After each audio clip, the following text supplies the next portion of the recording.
उज्जैनी, महाकाल की पवित्र भूमि, यह साहित्य की उर्वरा के रूप में भी प्रसिद्ध रही। हिंदी के प्रसिद्ध व्यंग्यकार शरद जोशी का जन्म उज्जैन की धरती पर 21 मई 1931 को होता है। पिताजी श्रीनिवास जोशी पेशे से मध्य प्रदेश रोडवेज में डिपो में कार्यरत थे। माताजी श्री शांति देवी, परिवार मूलतः गुजराती ब्राह्मण परिवार था। 4 पीढ़ियों पूर्व उनके परिवार का मालवा आना हुआ। परिवार काफ़ी जात पात और रूढ़ियों में विश्वास रखता था, जिसमें जोशी जी खुद को असहज महसूस करते थे। यही कारण रहा कि कुरीतियों पर उनने सबसे अधिक व्यंग लिखे। स्वभाव से दृढ़ निश्चयी और स्वाभिमानी व्यक्ति थे। अध्ययन के लिए इंदौर, उज्जैन, महू, देवास में रहना पड़ा। अंतिम रूप से होलकर साइंस विद्यालय इंदौर से ही उन्होंने अपना स्नातक पूर्ण किया। ये वही समय था जब उन्होंने अपनी पढ़ाई के साथ साथ समाचार पत्रों, रेडियो में लिखना प्रारंभ कर दिया था।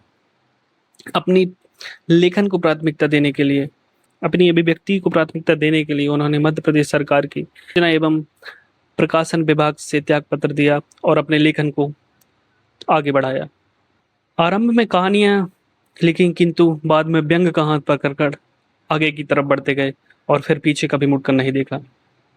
अपने समय की सामाजिक विसंगतियां, राजनीतिक दांवपेच, सांस्कृतिक विरोधाभासों को ठीक से समझकर उन्हें अपने व्यंगों में यथास्थान अत्यंत संश्लिष्ट शैली और सटीक शब्दों में व्यंग्यात्मक रूप से व्याख्या करी। कृतित्व की बात करें तो शरद जोशी का मानना ये था कि व्यंग केवल हंसने हंसाने का माध्यम नहीं, केवल इसके द्वारा समाज में कुछ परिवर्तन लाए जा सकते हैं, जो समाज को सुधारने का एक सशक्त माध्यम हो सकता है। उनका मानना था, व्यंग वह नायाब आईना है जो हमें हमारे युग और जीवन के प्रत्येक प्रत्येक पहलू के हर धब्बे और छिद्र के विषय में हमें साक्षात्कार कराता है। वे अपने समय के प्रथम व्यंग्यकार थे। उन्होंने मुंबई में चक्कलस के मंच पर 1968 में गद्य का 1968 में गद्य का वाचन किया। बाकी अन्य कवियों से अधिक ज़्यादा लोकप्रियता प्राप्त करी।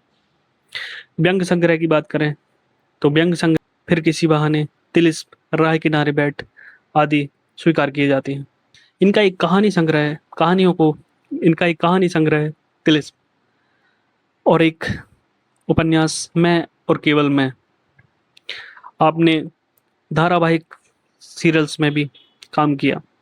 आपके टेलीविजन धारावाहिक हैं जिंदगी, विक्रम बेताल, सिंहासन बत्तीसी, लापतागंज। उन्हें 2 व्यंग नाटकों को भी लिखा, अंधों का हाथी और एक था गधा। ये काफ़ी प्रसिद्ध, हिंदी साहित्य में काफ़ी प्रसिद्ध रहे। भाषा शैली की बात करें, शरद जोशी की भाषा अत्यंत सरल, सहज और सरस रही। आपके व्यंग में हास्य, कड़वाहट और मनोविनोद एक साथ दिखाई पड़ते हैं।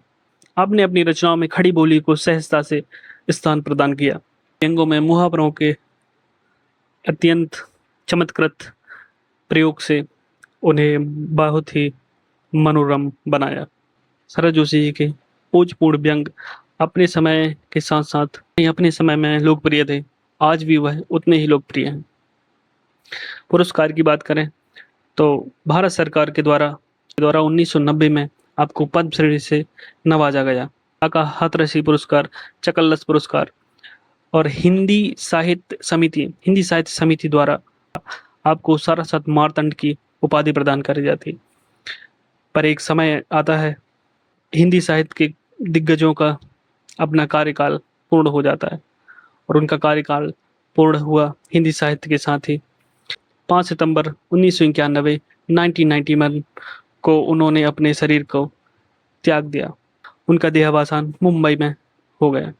हिंदी साहित्य के नायाब हीरे को हिंदी साहित्य ने अंतिम बार विदा करा। हिंदी साहित्य आपका सदैव ऋणी रहेगा। बने रहिए आप हमारे साथ। अगली सीरीज में हिंदी साहित्य के एक नए दिग्गज के साथ हम वापस लौटेंगे जल्द ही। धन्यवाद।